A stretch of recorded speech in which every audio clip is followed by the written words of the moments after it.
5절 말씀 보시면 너희 안에 이 마음을 품으라 곧 예수 그리스도 마음이라는 말씀이 있는데요, 오늘 여러분과 제가 예배드리시면서 너희 안에 이 마음을 품으셔야 돼요. 이 마음이 무엇인가 하면 예수님 마음인데요, 첫 번째 메시지는 이 마음을 관점이라는 단어로 바꾸시면 돼요.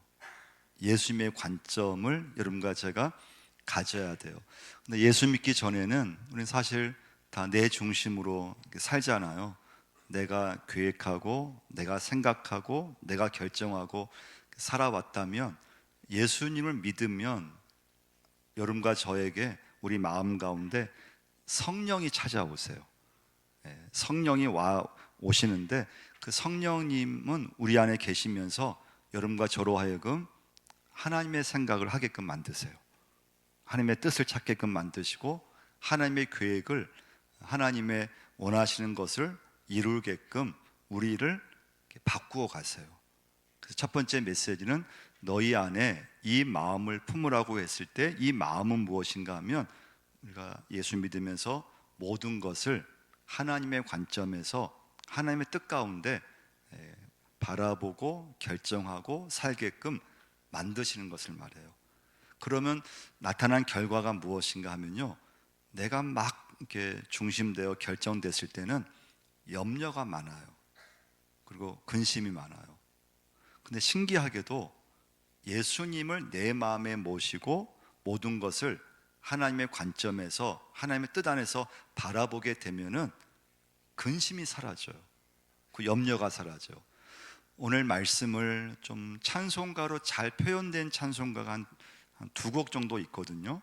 그 중에 하나가 이따가 이제 우리 봉헌할 때 부를 찬송인데 289장이에요. 근데 그 가사를 보시면 1절에 주 예수 내 마음에 들어와 계신 후 변하여 새 사람 되고, 2절 가사예요. 주 예수 내 마음에 들어와 계신 후 망령된 행실을 끊고. 그러니까 예수님을 내 마음에 모셨을 때, 예수 마음을 내 마음에 모셨을 때 변한다는 거예요. 그리고 망령된 행실이 끊어진다는 거예요. 그 후렴 가사예요. 주 예수 내 마음에 오심, 주 예수 내 마음에 오심, 물밀듯 내 마음에 기쁨이 넘침은 주 예수 내 마음에 오심. 할렐루야.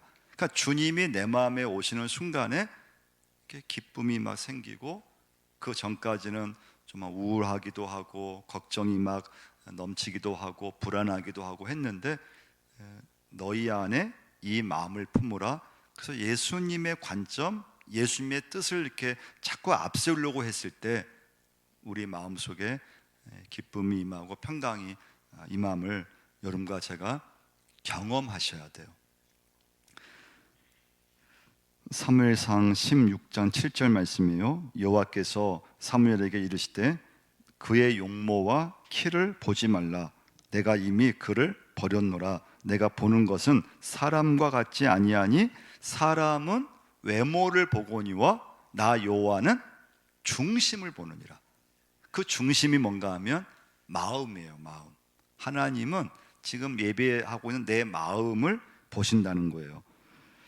그래서 여러분과 제가 오늘 이 시간부터 어떻게 하든지 예수님을 마음에 품고 살려고 하셔야 돼요. 하여튼 예수님 마음을 이렇게 품으려고 하셔야 돼요. 그래야지 여러분과 제가 우리 인생에서 실패하지 않아요. 그리고 신앙생활도 실패하지 않아요. 예수님 마음을 품지 못하면 우리는 자꾸 예수 믿지만은 옛사람이 내 안에서 막 활동하기 시작해요. 그 옛사람이 내 안에 활동하는 순간에 우리는 인생도 실패하게 되고 믿음 생활도 신앙생활도 하기는 하지만 실패하게 되어 있어요. 그래서 이제 그런 말 옛날에 부흥회 때 예전에 목사님들이 그런 비유 많이 하셨잖아요. 후회하는 인생이 되는데 다 껄로 끝난다는 거예요. 껄. 미워하지 않을 걸, 더 잘할 걸, 껄로 끝난대요. 그래서 여러분과 제가 이 시간부터 어떻게 하든지 예수님 마음을 품으려고 하셔야 되는데, 그 예수님의 마음이 뭐냐? 모든 것을 하나님의 관점에서 보려고 하는 거예요. 내 생활 속에서, 내 지금 삶 속에서 하나님의 뜻 가운데 보려고 하셔야 돼요. 내 뜻이 앞서면 안 돼요. 내 생각이 앞서면 안 되고, 어떻게 하든지 하나님의 계획을 앞세우고 우리는 가셔야 돼요. 오늘 말씀을 또 잘 표현한 찬송 이제 두 곡 중에 또 한 곡이 뭔가 하면요, 찬송가 455장 제목이 주님의 마음을 본받는 자라고 하는 찬송이에요. 1절 가사가요, 주님의 마음을 본받는 자 그 마음에 평강이 찾아오면 험악한 세상을 이길 힘이 하늘로부터 임함이로다. 주님의 마음 본받아 살면서 그 거룩하심 나도 이루리. 그럼 두 번째 메시지예요. 그럼 여러분과 제가 너희 안에 이 마음을 품으라, 우리 안에 주님 마음을 품어야 되는데요, 두 번째 마음은 7절을 한번 보시면요, 7절 한번 읽어보겠습니다. 오히려 자기를 비워 종의 형체를 가지사 사람들과 같이 되셨고. 자, 두 번째, 우리 안에 품어야 될 두 번째 예수님 마음은 오히려 자기를 비워요. 비워. 근데 이제 이 예수님의 마음이라는 이 말씀이 다른 성경에서는 이 마음을 태도로 이렇게 번역한 성경책이 있어요. 태도. 여러분, 이 마음에서 이렇게 태도가 나오거든요. 그러니까 내 마음이 지금 막 이렇게 마음이 겸손하고 내 마음을 이렇게 막 낮추면 그 마음에서는 겸손한 태도가 나와요. 상대방이 딱 봤을 때, 아, 이분이 참 공손하고 겸손하구나, 그런 태도가 나와요. 근데 지금 내 마음이 좀 높아 있거나 지금 내 마음이 좀 교만해져 있으면 상대방이 이렇게 느끼기에 이렇게 좀 거만한 태도를 보이게 되어 있어요. 그래서 상대방이 딱 이렇게 느껴져요. 아, 이 사람이 지금 나한테 좀 거만하게 이렇게 좀 말을 하네, 거만한 그런 태도를 보이네. 예수님 마음을 다른 성경에서는 예수님의 태도라고 했어요. 태도. 그러니까 우리 마음에서 태도가 나와요. 그 태도가 그 사람의 행동을 결정하게 돼요. 그럼 예수님께서 자기를 비우셨다 그랬잖아요. 그럼 여러분과 저도 우리 살면서 내 자신을 이렇게 비워야 돼요. 그런 주님의 마음을 닮아야 되는데, 그럼 비운다는 게 뭔가 하면요, 첫 번째 뜻은 자신의 권리를 내려놓는 게 비움이에요. 예수님은 하나님이셨어요.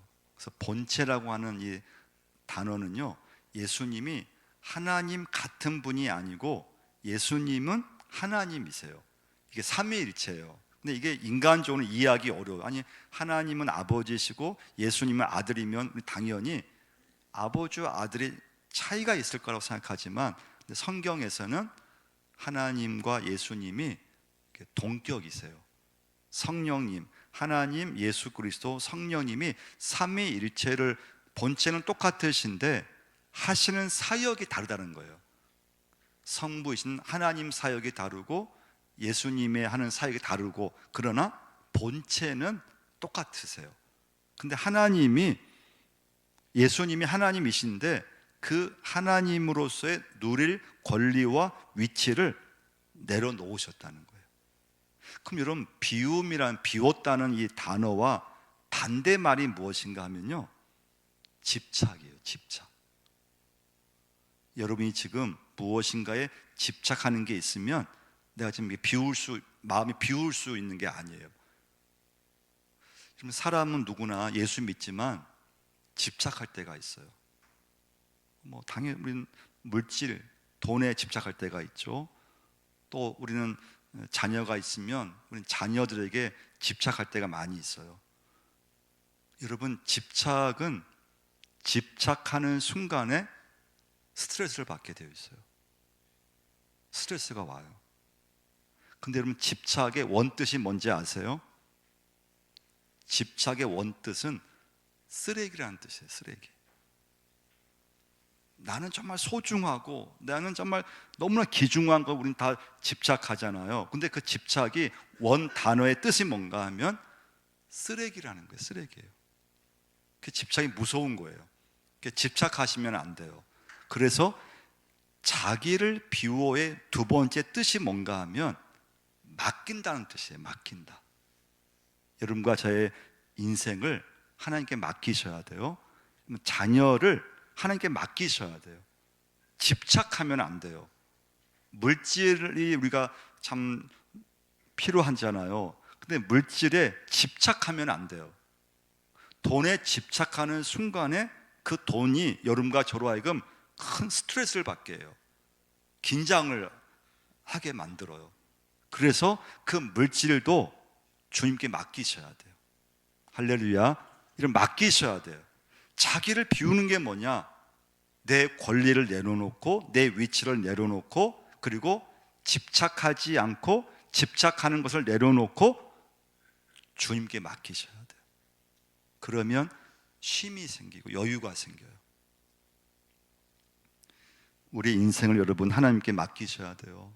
하나님께 맡길 때 가장 안전하고 마음에 그냥 평안이 들어와요. 그냥 걱정이 없어요. 근데 집착하는 모든 것은 그때부터 불안하게 만들어. 여러분, 아브라함이 하나님의 은혜로 역사하심으로 아들을 낳았어요. 참 어렵게 아들 하나를 낳았어요. 얼마나 소중해요.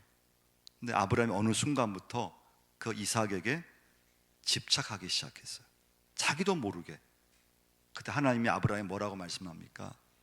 그 아들 이삭을 하나님께 번제로 바치라. 번제는 뭔가 하면요, 그 아들 죽이라는 거예요. 근데 아브라함이 그 말씀에 순종해요. 그게 아브라함이 자신을 비웠던 거예요.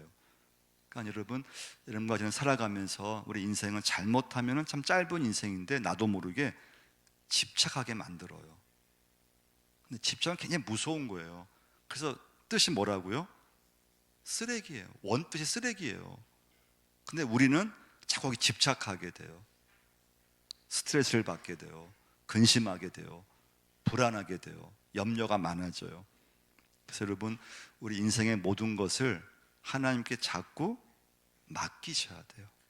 그게 너희 안에 이 마음을 품으라고 하신 거예요. 예수의 마음을 여러분과 제가 우리 마음에 품으셔야 돼요. 자, 세 번째, 너희 안에 이 마음을 품으라고 했을 때 첫 번째는 모든 것을 하나님의 관점에서 바라보는 마음이라고 그랬어요. 여러분, 내 뜻이 앞서면 안 돼요. 내 생각이 앞서면 절대 안 돼요.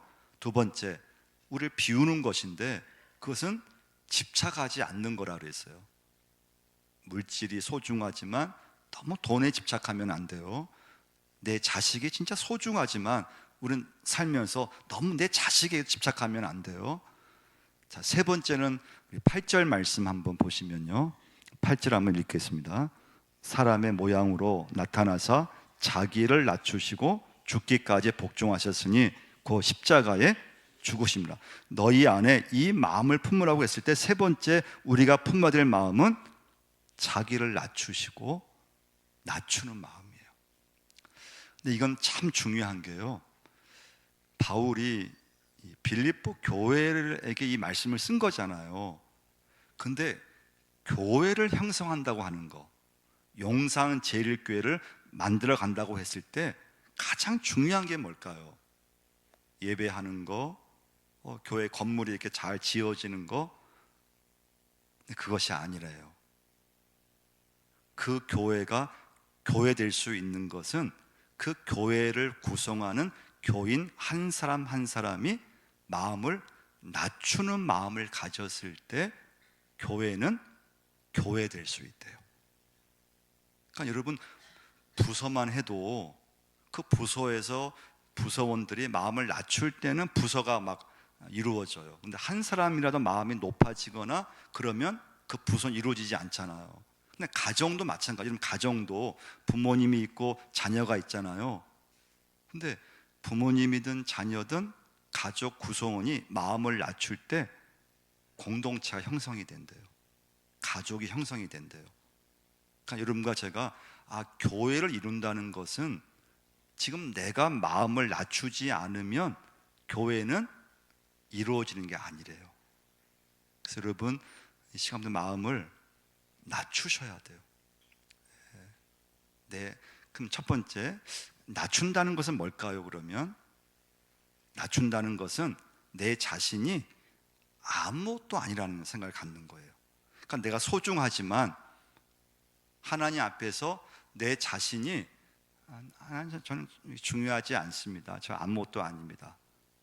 이 마음을 가질 수 있으셔야 돼요. 제가 이렇게 말씀 준비하면서 어떤 글을 하나 읽었어요. 근데 빌 게이츠 여러분 들어보셨죠? 뭐 세계에서 제일 갑부라 부자라고 하고, 근데 그분이 어떤 글을 썼는데 이게 좀 저한테는 굉장히 와닿았어요. 이분이 이런 글을 썼어요. 다른 사람이 나를 이해해 주길 바라지도 말라. 항상 먼저 다가가고 먼저 배려하고 먼저 이해하라. 주는 만큼 받아야 된다는 생각을 하지 말라. 아낌없이 주는 나무가 되라. 시작을 하기 전에 결과를 생각하지 말라. 다른 사람을 평가하지 말라. 모든 걸 내가 아니면 할 수 없다는 생각을 버리라. 나 없이 못 산다는 그런 생각 또한 버려라. 내가 사라져도 이 세상은 잘 돌아간다. 근데 그 글이 좀 긴 글인데 제가 좀 이렇게 발췌를 한 거예요. 아니, 이 정도 부자면은 뭐 누구 이해할 필요가 없어요.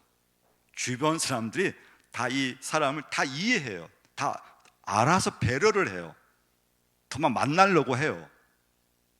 근데 야, 이분이 자기가 먼저 다른 사람이 다가가고 다른 사람이 나를 이해하기 전에 내가 먼저 이해하려고 하고, 이게 낮추는 마음이에요.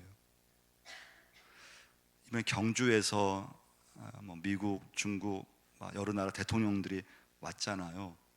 근데 이번에 국민들이 제일 좋아했던 그 어떤 장면은요, 미국의 엔데비아라고 하는 회사의 CEO 젠슨 황이라고 하는 사람하고 우리나라의 삼성 이재용 회장하고 현대자동차 정의선 회장이 셋이서 어디서 만났습니까? 그 깐부치킨이라고 하는 서울의 삼성동에 깐부치킨 한번 가보려고 해요. 한번.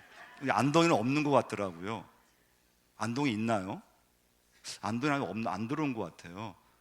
근데 이분들이 여러분 진짜 비싼 데 가서, 음식점에 좋은 데 가서 먹을 수 있잖아요. 근데 낮추어서 그 치킨을 또 찾아 거기 구경하는 사람들한테 나눠주고, 그랬을 때 국민들이 딱 봤을 때 굉장히 친근감.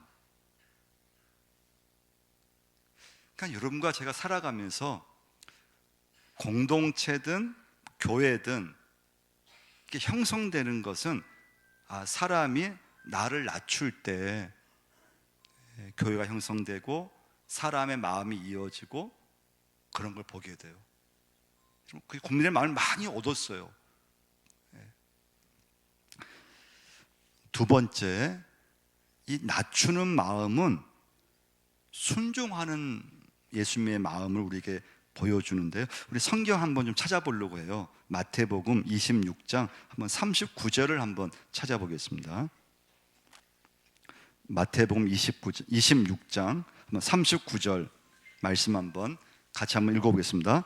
조금 나아가사 얼굴을 땅에 대시고 엎드려 기도하여 이르시되 내 아버지여, 만일 할만하시거든 이 잔을 내게서 지나가게 하옵소서. 그러나 나의 원대로 마시옵고 아버지의 원대로 하옵소서 하시고, 또 한 번 이거 예수님 기도를 하세요. 42절 한번 읽어보겠습니다. 다시 두 번째 나아가 기도하여 이르시되 내 아버지여, 만일 내가 마시지 않고는 이 잔이 내게서 지나갈 수 없거든 아버지여 원대로 되기를 원하나이다 하시고. 그러니까 예수님이 십자가를 지실 때 쉽지 않았다는 거예요. 근데 그 예수님이 자신의 지위, 특권, 가진 것을 모두 포기하시고, 예수님은 자신이 한 번도 높임 받는 것을 원하신 적이 없어요. 이 땅에 오셔서 모든 사역 속에서요, 자신의 모든 영광, 권리를 하나님의 뜻에 복종하셨던 거죠. 그래서 오늘 본문 8절 말씀에서 사람의 모양으로 나타나사 자기를 낮추시고, 그다음에 뭐라고 했습니까? 죽기까지 복종하셨으니 그 십자가에 죽으심이라. 이건 예수님의 순종하는 마음이에요. 하나님이 가장 귀하게 여기는 마음이 무엇인가 하면 여러분과 제가 하나님의 뜻에, 하나님 말씀에 순종하는 믿음인 줄 믿습니다. 여러분, 인류의 최대 비극은 아담과 하와의 불순종에서 인간의 비극은 시작된 걸 보게 돼요. 그러니까 여러분, 우리가 살아가면서 뭐 직장에서든 어디에서든 이렇게 밑에 있을 때 있잖아요. 마음이 편해요. 대학교 들어갔을 때 1학년에 있을 때 다 선배들이 뭐 밥도 사주죠. 밑에 있을 땐 편해요. 근데 우리는 다 위로 올라가려고 하잖아요. 직장에서도 우리가 됐으면 진급해서 끝까지 위로 올라가려고 하는데, 위로 올라가면은 그만큼의 대우도 받게 되고 또 보수도 올라가게 되고 참 좋은 점이 많잖아요. 근데 여러분, 위로 올라갔을 때 오는 또 어려움이 있어요. 위로 올라가려고 하는데 막상 딱 위로 올라가면은 이렇게 불안한 마음이 든대요. 불안하대요. 밑에 있을 땐 불안한 마음이 없어요. 뭘 해도 부담이 없는데 위로 딱 올라가게 되면은, 위에 있으면은 이렇게 불안한 마음이 든대요. 밑에 있을 때는 누가 이렇게 뭐 공격할 일도 없대요. 비판받을 일이 없대요. 근데 사람은 위로 딱 올라가는 순간에 공격을 받기 쉽대요. 그 비판받기 쉽대요. 그러니까 뭐 대통령 되면은 뭐 이건 눈에 확 띄는 거죠. 그리고 공격받는 건 당연한 거, 비판을 받을 수밖에 없다는 거예요. 밑에 있을 때는 뭐 그런 일이 없다는 거예요. 그 밑에 있을 때는 눈에 잘 안 띈대요. 근데 올라가게 되면은 이렇게 눈에 잘 띄게 된대요. 이렇게.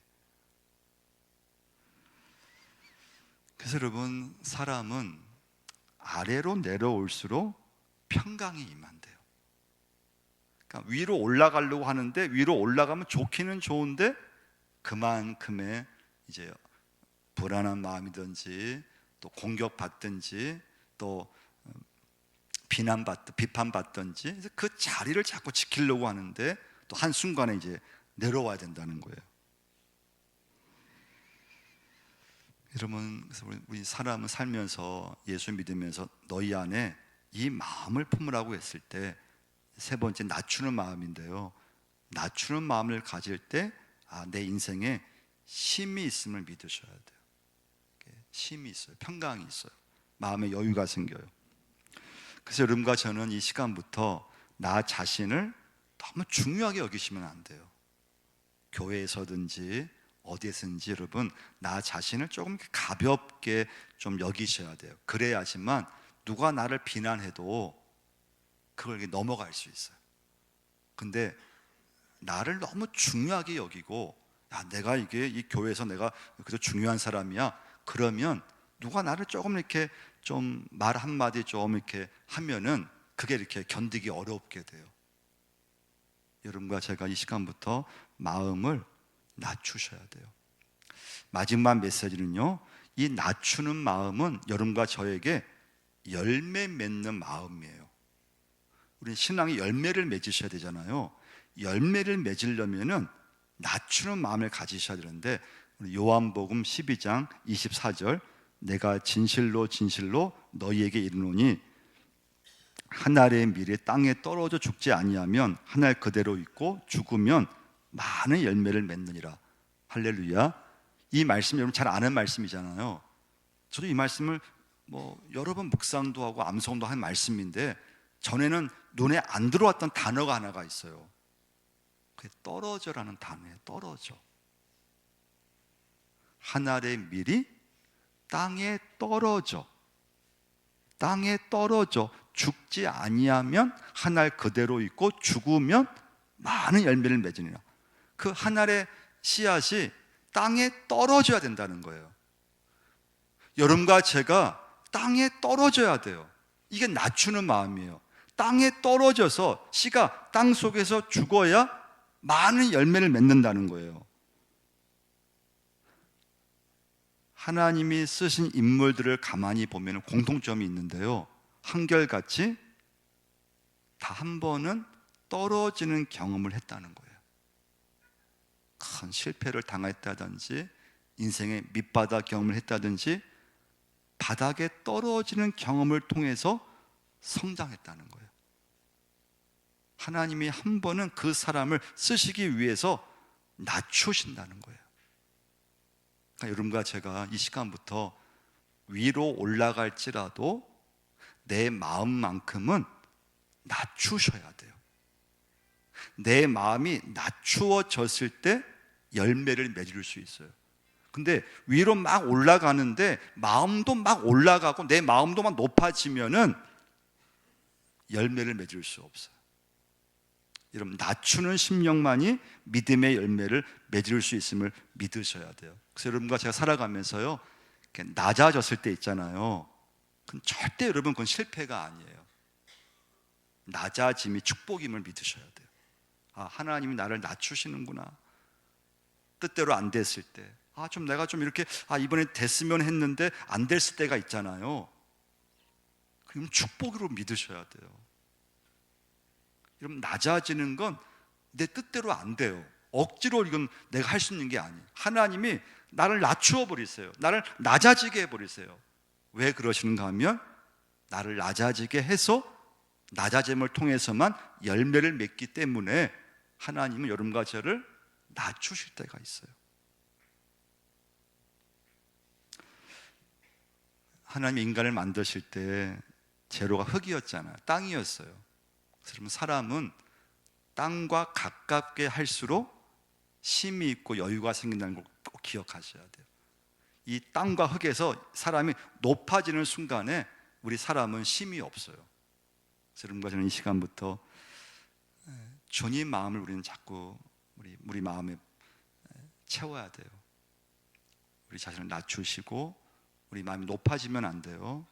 우리 마음이 자꾸 땅 아래로 떨어져야 돼요. 열매를 맺을 수 있어요. 여러분, 무엇이든 집착하시면 안 돼요. 집착하는 게 있다면 이 시간에 하나님을 내려놓으셔야 돼요. 하나님께 맡기셔야 돼요. 모든 것을 내 관점에서 보시면 우리는 다 실패하게 되어 있어요. 그래서 내 관점이 내 생각이 아니고 하나님 뜻 안에서 내 인생의 모든 것을 바라볼 수 있는 여러분과 제가 꼭 될 줄 믿습니다.